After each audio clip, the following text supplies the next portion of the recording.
오늘 하나님께서 우리에게 주시는 말씀은 요한복음 4장 1절부터 4절까지의 말씀입니다. 요한복음 4장 1절부터 4절까지의 말씀입니다.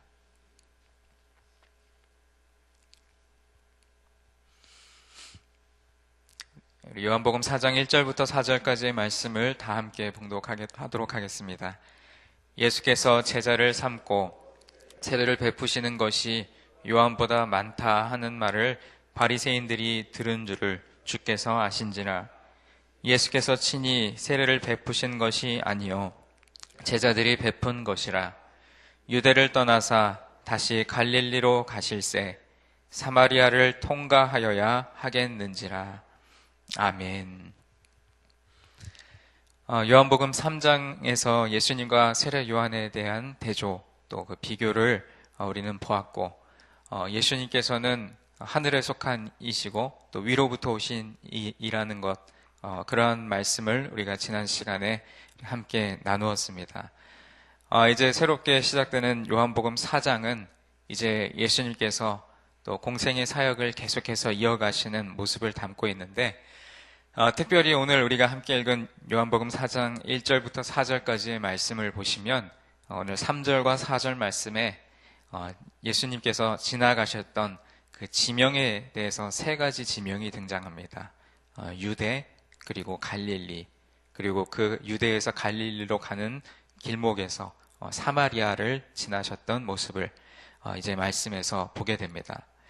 우리가 어떤 드라마라든지 아니면 다큐멘터리라든지 이런 것들을 여러분 시청해 보신 경험이 있을 텐데, 그럴 때면 먼저 어떤 구체적인 사건을 다루기 이전에 그 사건이 등장하는 그 배경에 대한 이야기를 먼저 시작하는 그런 것들을 많이 보셨을 것입니다.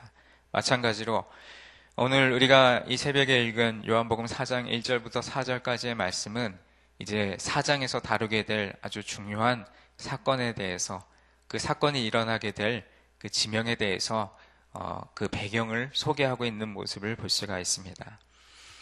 요한복음에 기록된 예수님의 사역은 유대와 갈릴리를 이렇게 오고 가면서 예수님의 사역이 이루어졌습니다. 특별히 요한복음 4장은 유대의 예루살렘에 계셨던 예수님께서 다시 갈릴리로 돌아가는 여정에서 여러분 모두가 잘 아시는 것처럼 어떤 우물가에서 일어났던 예수님과 또 한 사마리아 여인의 그 만남을 둘러싼 이야기로 유명한 본문이 바로 요한복음 4장의 말씀입니다. 이제 오늘 본문에 이어서 나오는 4장의 말씀에는 그 우물가에서 예수님을 만났던 사마리아 여인, 그 사마리아 여인을 만나셨던 그 예수님의 모습을 이제 본문 속에서 바라보게 되는데, 오늘 우리가 함께 읽은 본문 말씀은 그 이야기가 시작되기 이전에 그 이야기의 배경을 제공한다고 볼 수 있습니다. 먼저 1절 말씀을 보시면 예수께서 제자를 삼고 세례를 베푸시는 것이 요한보다 많다 하는 말을 바리새인들이 들은 줄을 주께서 아신지라고 말씀합니다. 여기서 이 바리새인들이 예수님에게 흥미를 가진 것은 새삼 놀라운 일은 아니었습니다. 왜냐하면 그 바리새인들은 이미 세례 요한의 사역을 면밀하게 조사했었기 때문입니다. 그 조사를 통해 이미 예수님의 추종자들 중에 상당수가 원래는 세례 요한을 따르던 자들이었는데 예수님을 따르게 되었다는 그 사실을 아마 그 바리새인들은 알아냈습니다. 그리고 이 바리새인들은 세례 요한보다 예수 그리스도를 따르는 사람들이 더 많다는 사실을 알게 되었고, 또 세례 요한이 하듯이 예수 그리스도께서도 사람들에게 세례를 베풀고 계신다는 그 소문을 들었는데, 그들이 그런 소문을 듣고 있었음을 예수님께서도 이미 알고 계셨다라는 것입니다. 그런데 이어서 나오는 2절 말씀을 보시면 예수께서 친히 세례를 베푸신 것이 아니요 제자들이 베푼 것이라고 말씀하고 있습니다. 그리스도께서 사람들에게 세례를 준다는 소문은 명백히 잘못된 소문이었다는 것을 2절의 말씀에서 밝히고 있는 것입니다. 물 세례를 베푸는 것은 예수님의 제자들이었지 예수님께서 손수하신 일은 아니었습니다. 우리가 알듯이 예수님은 성령으로 세례를 베푸셨기 때문입니다. 오늘 본문은 어쩌면 우리가 익히 잘 알고 있는 우물가에서 예수님과 한 사마리아 여인의 만남을 소개하기 전에 배경에 대해서 소개하고 있는데, 그래서 사실 오늘은 1절과 2절 말씀보다도 3절과 4절의 말씀에 더 무게를 실어서 말씀을 좀 묵상해 보려고 합니다. 오늘 본문 3절과 4절에 세 가지의 지명이 등장하는데, 그 지명은 유대, 그리고 갈릴리, 또 사마리아입니다.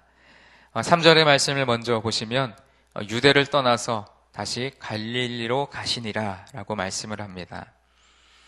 우리가 이 요한복음의 말씀을 읽어가면서 또 예수님의 사역의 이동 경로를 살펴보면 요한복음 2장 13절에서 예수님께서 예루살렘에 올라가셨고 또 19절에서 성전에 관해서 말씀하셨습니다. 그리고 3장에서는 예루살렘에서 니고데모와 대화를 나누시고, 그리고 오늘 여기 4장 3절에서는 이제 유대를 떠나 갈릴리로 가면서 이제 4장 4절에는 그 갈릴리로 가는 여정에서 이 사마리아라는 지역에 들리시게 됩니다. 그렇게 예수님께서는 어느 한 곳에 머물지 아니하시고 사역의 거점을 이동하시면서 하나님께서 예수님에게 맡기신 공생의 사역을 계속해서 진행해 가신 것을 우리는 말씀 속에서 볼 수가 있습니다. 오늘 본문 4절 말씀을 보시면 사마리아를 통과해서 북쪽으로 여행하기로 했던 예수님의 결정을 소개하고 있습니다. 그냥 우리가 성경에 유대에서 갈릴리로 가시다가 사마리아를 통과하셨다, 그냥 말씀에 나와 있으니까 유대에서 갈릴리로 가는 그 길목에 사마리아 지역이 있었나 보다, 그래서 지나갔나 보다 라고 그냥 편하게 생각을 할 수가 있는데, 당시의 지리적이고 문화적인 상황을 조금 살펴본다면 예수님이 이 사마리아를 통과하신 이 4절의 말씀이 정말 하나님께서 예수님에게 맡기신 사역 중에 또 중요한 부분을 이루기 위한 계획하심이었음을 우리는 깨달을 수가 있습니다.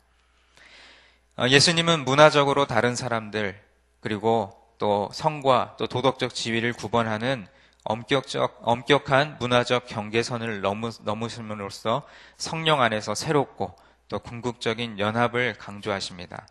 그 경계선을 넘어서는 곳이 바로 사마리아였습니다. 당시 유대인들이 유대와 갈릴리 사이를 여행하는 길이 있었는데, 예수님께서 지금 지나가시는 그 길은 통상적으로 당시에 유대인들이 지나갔던 그러한 길이 아니었습니다. 이 길은 다른 길보다 빨랐지만 대부분의 유대인들은 그 길을 좋아하지 않았습니다. 여행자들은 보통 동쪽에 있는 여리고로 간 후에 그곳에서 북쪽으로 이동했습니다. 또 그들은 요단강 서쪽에 있는 유대와 사마리아의 산악지대를 우회해서 여행했습니다. 또한 명절 때가 되면 예루살렘으로 오고 가는 많은 순례자들은 사마리아를 통과하는 지름길을 택했습니다. 이 사마리아를 통과하는 길은 분명히 우회해서 다르게 돌아가는 길보다는 훨씬 쉬웠습니다. 그러나 그것은 사람들로 하여금 이 산악지대를 통과하지 않을 수 없도록 만들었습니다. 왜냐하면 그것은 고대로부터 경쟁과 투쟁 관계에 놓여 있는 사람들이 사는 곳이었기 때문입니다. 그래서 이 유대 사람들과 이 사마리아 사람들은 서로를 적대적으로 여기고, 또 그들은 상대방의 그 예배 장소를 멸시했으며, 우리가 알고 있듯이 수세기 동안 서로 적대적인 관계에 놓여 있었습니다. 예수님 시대의 유대 지역과 사마리아 지역 사이에는 좀처럼 꺼지지 않는 긴장이 존재하고 있었습니다. 또 부분적으로는 인종과 종교의 기초를 둔 그 갈등과 긴장은 수세기 동안 아주 끔찍한 정치적인 싸움을 야기했던 것을 우리는 말씀 속에서 볼 수 있습니다. 그래서 유대 사람들은 사마리아인들을 개보다도 못하게 여기고, 그래서 상종하지 않으려고 했던 그 지역이 바로 이 사마리아였고, 그리고 사마리아 사람들이었습니다. 사랑하는 성도 여러분, 오늘 여러분은 이 본문의 말씀 속에서 어떠한 것을 바라보십니까? 저는 오늘 말씀을 준비하면서 우리가 이 사마리아라고 하는 지역에 조금 초점을 두기를 원합니다. 오늘날 우리에게도 이 사마리아와 같은 지역이 있고 또 사마리아와 같은 부분이 우리 삶에 분명히 있습니다.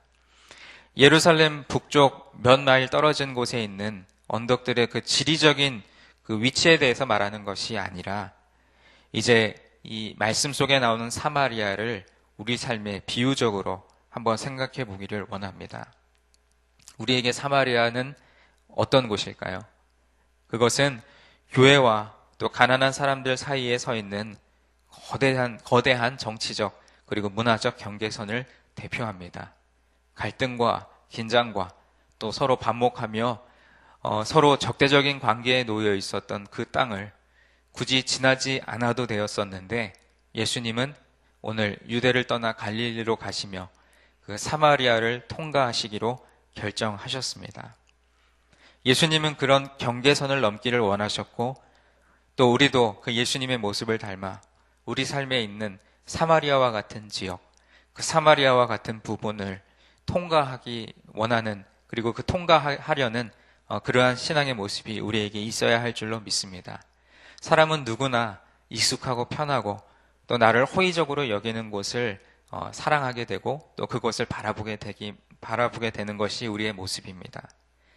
그러나 어쩌면 우리를 거절하고 우리를 반목하고 그러한 곳으로 나아가서 복음을 전하는 것은 결코 쉽지 않은 일일 것입니다. 우리가 전도하는 그러한 사역을 하다 보면 우리를 반갑게 맞이해주는 편한 사람, 친한 사람에게 복음을 전하는 일들은 서로 잘 하려고 하고 또 그런 일들은 앞장서려고 하지만 나와 종교가 다른 사람 혹은 전도하기 참 껄끄러운 사람을 만나서 복음을 전하는 것에 대해서는 잘 하지 않으려고 하는 것이 우리들의 모습인 것 같습니다. 오늘날에 우리는 교회 활동을 제한하고 있는 사회적이고 경제적이고 또 정치적인 그 경계선들에 대해서 오늘 이 새벽에 잠시 생각해 보아야겠습니다. 이제 오늘 본문 이후에 예수님께서 우물가에서 사마리아 여인을 만나셨던 그 일, 우리는 그 일을 단순히 어떤 성경적인 이야기로서 이해하고 있지만 그러나 그 당시 문화적이고 종교적이고 또 지리적인 상황을 우리가 전반적으로 살펴본다면 그 예수님의 그 모습이 그 사역의 그 여정이 결코 평범하지 않았고 또 하나님의 분명한 뜻과 계획하심이 있어서 그 지역으로 나아가게 하셨음을 우리는 바라보아야 할 줄로 믿습니다.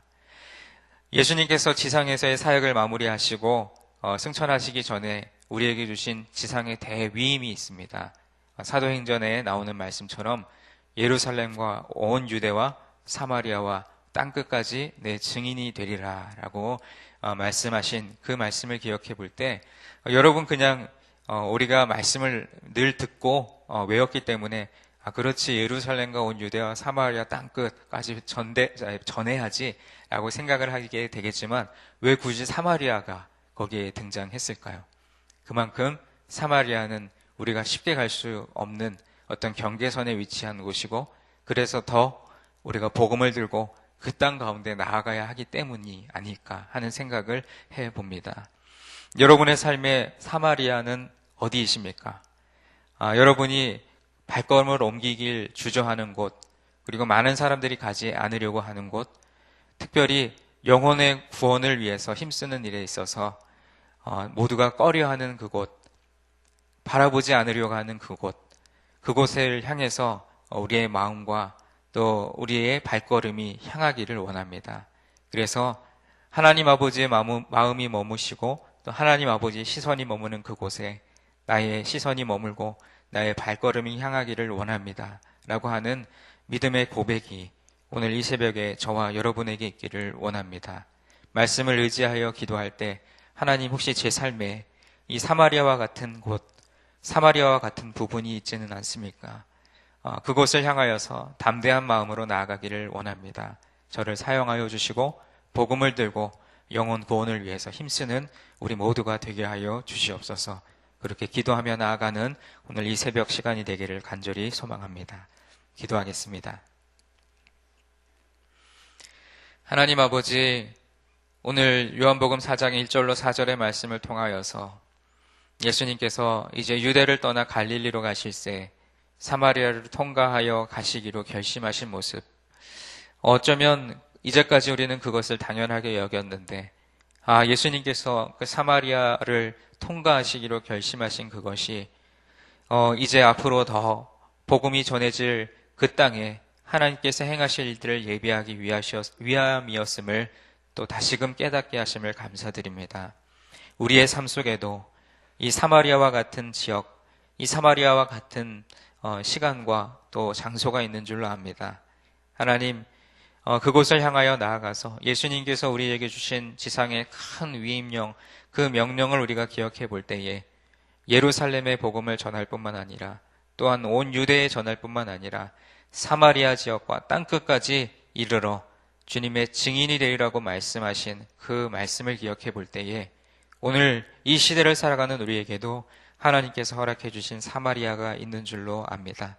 하나님, 그곳에 나아가서 믿지 않는 영혼들에게 예수 그리스도의 사랑을 전하고 무엇보다 복음으로 그 영혼의 구원을 하나님 앞에 올려드리는 귀한 우리 모두가 될 수 있도록 도와주시옵소서.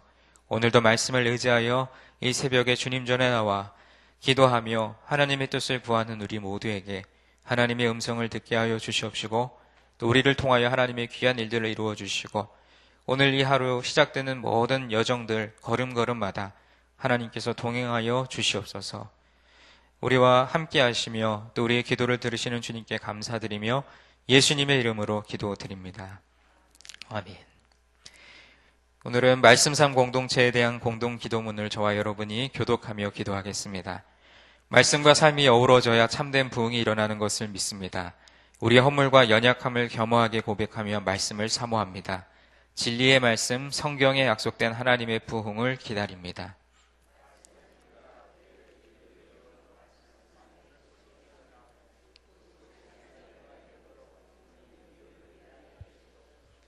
삼위일체 하나님의 임재와 현존으로 사랑의 음성을 들려주옵소서.